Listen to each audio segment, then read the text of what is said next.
again.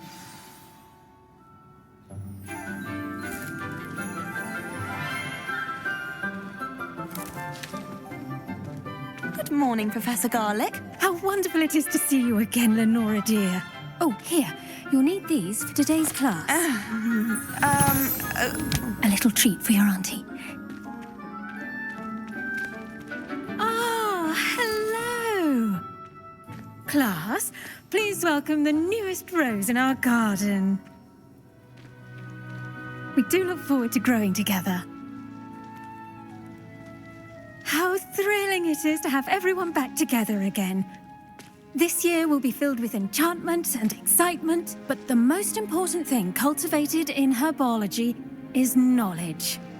The prudent herbologist is no more afraid of the venomous tentacula than the bouncing bulb. Now then, today we will be acquainting ourselves with the mellifluous tuber known as the mandrake root. Accio. Let's see if we can't make our fibrous friends a bit more comfortable, shall we? First, let's protect our ears.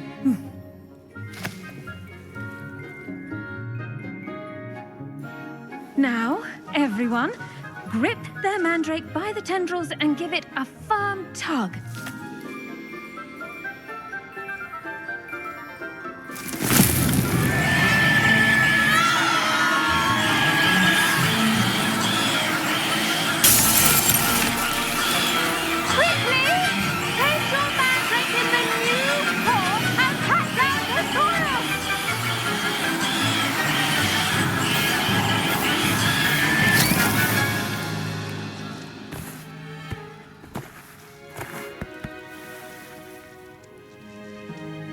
The soil should envelop the root like a warm, dirty blanket, putting the mandrake right at ease. Reparo!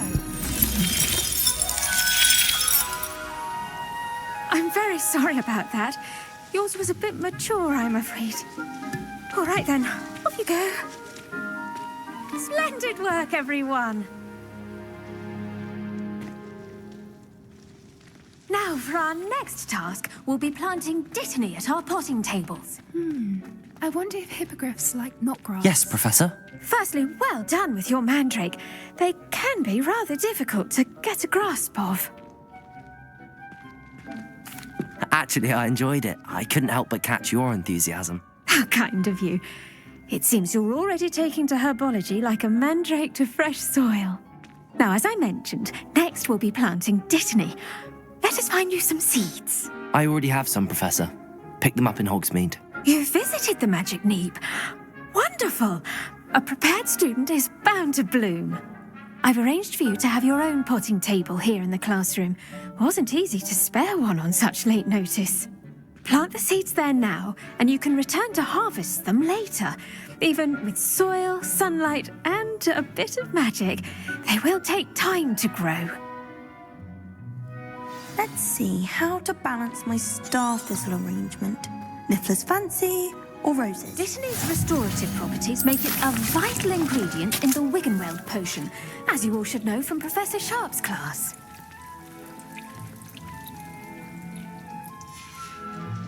Well done! Once it can be harvested, your dittany will be ready to use in Wiggenweld potion. I'll let Professor Sharp tell you about that. Now, what say we branch out? Introduce you to a different sort of flora, the Chinese chomping cabbage. You'll find that some plants are better suited to uses outside of a cauldron. The cabbages do get testy without something to chew. Fortunately, I have a dummy for them to gnaw on. Here, dear, and let them have a good chomping. Yes, Professor. They're in the other greenhouse. It's just at the end of the footbridge leading out of this room. Your classmate, Mr. Pruitt, has kindly offered to accompany you. Come back and see me when you're finished. Oh, and mind your fingers. They do bite.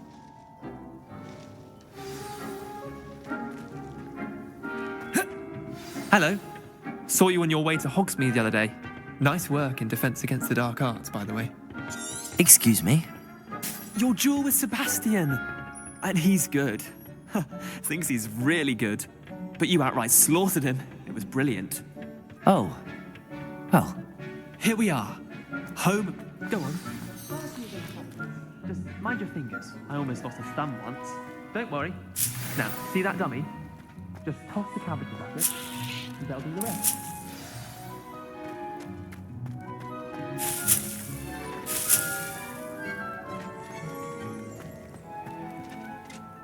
I'm sorry.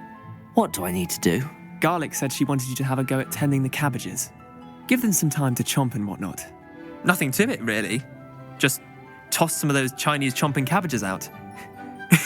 You'll see fairly quickly why we call them that.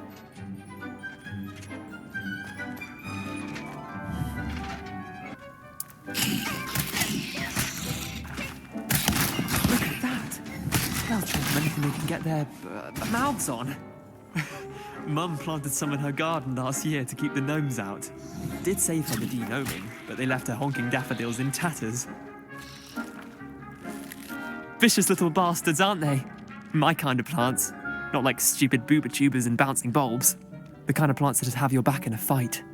Not saying you can't go it alone, but, well, imagine that wasn't a dummy.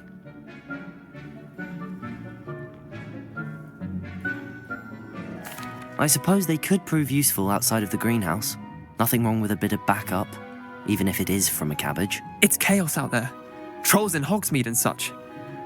You can't be above throwing a cruciferous vegetable if necessary. Dogweed and deathcap has more of them, if you're keen. Other plants too. Ones your parents wouldn't plant in the garden. You get the idea. Anyway, we probably ought to head back to class. Take your time. I'll see you back in class.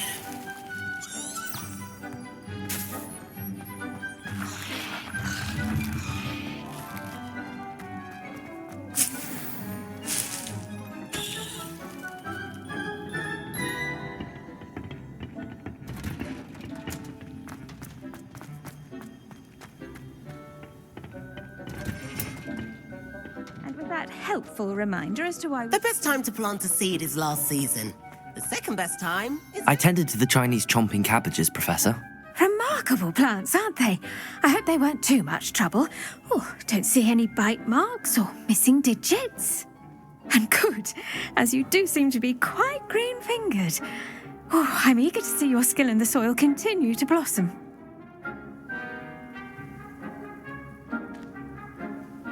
Magical plants have so much to offer. I'm eager to learn more. I'm glad. Herbology is a bounteous subject. Tend to your garden, and it will tend to you.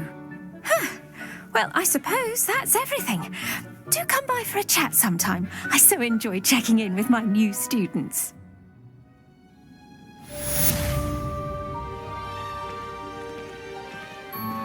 Those mandrakes relishing their native hearts.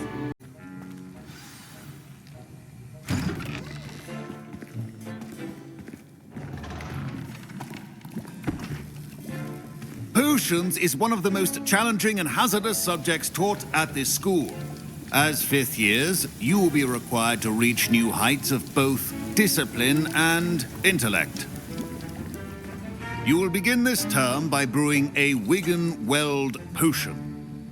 Mr. Takar, can you tell us why this particular potion might come in handy? Yes, Professor Sharp. The Wiggen-Weld potion can be used to sterilize and even heal a variety of injuries. It can heal some injuries, but not all. Points for Ravenclaw. Before today's class is completed, each of you will have brewed a Wiggen-Weld potion of your own. You never know when you might need it. Please begin.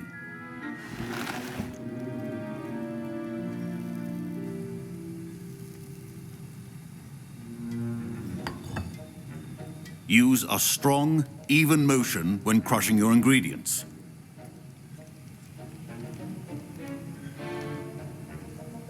You must stir your cauldron in the correct direction.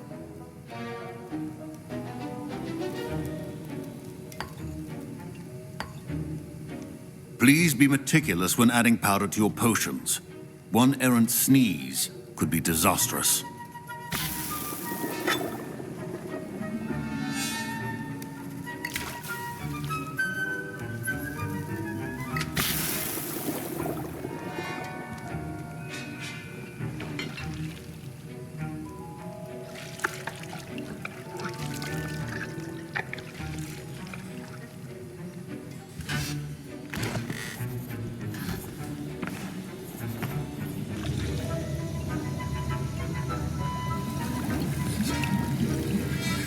I see most of you have not forgotten how to stir.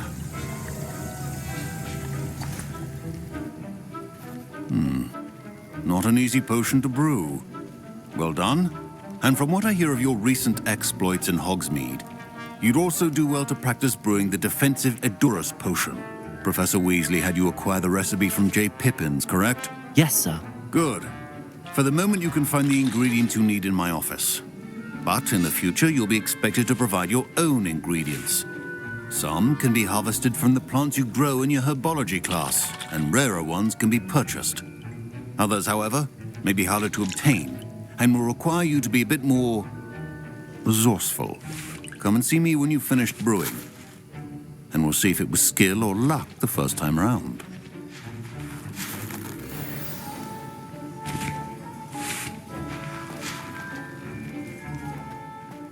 My parents considered keeping me home from school this year after the... Professor Sharp must have learned a lot during his time as an Auror.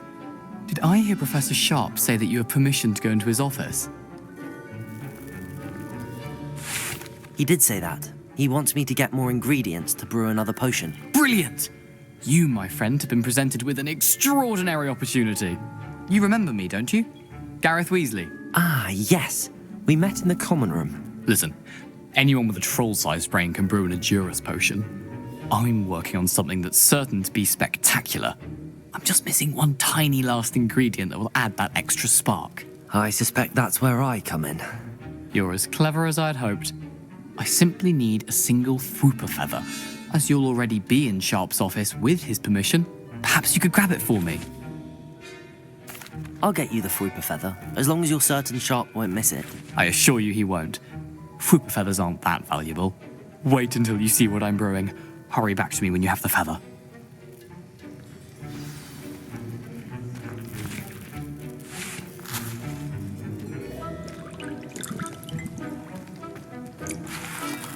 I was impressed that you were able to answer Professor Sharp's question about the Wiggenweld potion. Oh, you're the new student. I've heard much about you. Thank you. I'm Amit, by the way. Pleasure, truly. And I've never seen anyone brew such a flawless Wiggenweld potion on their first try. Well done. I'm glad I was able to get it right the first time. You must simply have a knack for potion making. Some students seem so confounded by potion recipes, it's as if they're written in gobbledygook. A fascinating language, by the way. Neither here nor there, really, but I am a self-taught speaker. Merlin's beard, good conversation is the enemy of free time. I must return my book, Gateway to the Far Stars, before my next class. Speaking of stars, we'll be in astronomy together. You'll love it. Professor Shaw is firm, but quite clever. See you soon, no doubt. A well-prepared with...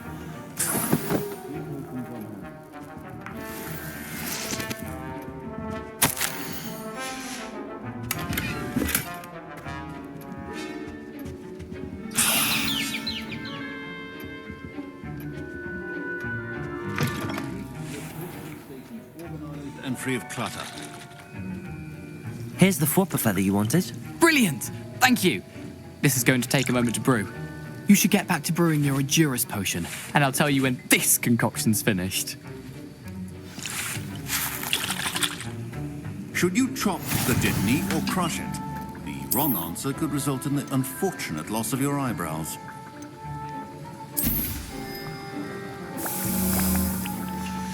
And now we add the mallow sweet, and... That's odd. What's happening? Wait, it's not supposed to... Ah! Get it! Ravender! What happened? Well done, Gareth. What now, Mr. Weasley? Sorry, Professor. That'll be points from Gryffindor. Again. Mr. Weasley did not do this on his own. His accomplice will answer to me as well. I brewed an Edurus potion as you asked, Professor. I'm surprised you had the time.